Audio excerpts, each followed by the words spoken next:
Karachi university کا خاص طور پہ جتنے بھی یہاں کے ذمہ داران تھے، ڈاکٹر خالد عراقی صاحب اس سے پہلے حضرات، ان کا میں خاص طور پہ اس لیے شکریہ ادا کروں گا کہ مدارس کی دنیا میں جب پہلی مرتبہ عصری تعلیم کو اور دینی تعلیم کو ملا کر شروع کیا گیا تو یہ 2005 تھا جامعہ الرشید میں. اس کے لیے ہمیں بہت مشکلات پیش آئیں، مختلف طبقات کی طرف سے، کسی سے تعارف بھی نہیں تھا، اور ہم چاہتے تھے کہ ہمارے طلبہ، ہمارے اساتذہ وہ عصری تعلیم میں آگے جائیں. ہمارے پاس کوئی اسکول بورڈ بھی نہیں تھا، کالج بھی نہیں تھا کہیں. تو اس وقت میں کراچی یونیورسٹی نے جامعہ الرشید کی سرپرستی کی، اور الحمدللہ اس وقت تقریباً 600 ہمارے اساتذہ طلبہ ایسے ہیں جنہوں نے PhD MBA اور بڑی سطح پہ ڈگری کراچی یونیورسٹی سے حاصل کی. تو میں اس کا خاص طور پہ کراچی یونیورسٹی کا بہت شکر گزار رہتا ہوں ہمیشہ کہ ایسے وقت میں انہوں نے ہمارا ساتھ دیا جب کہ کوئی اس کا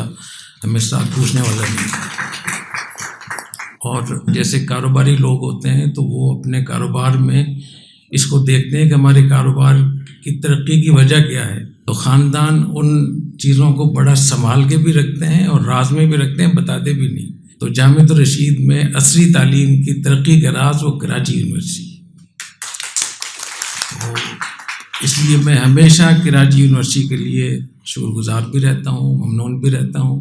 جب بھی مجھے موقع ملتا ہے کہیں تو میں اس حق کو ادا کرنے کی کوشش کرتا ہوں. الجزاء الاحسان الا الاحسان، احسان کا بدلہ احسان ہے. تو ہم کراچی یونیورسٹی کے مقروض ہیں، ہم انشاءاللہ اس قرض کو ادا کرتے رہیں گے انشاءاللہ.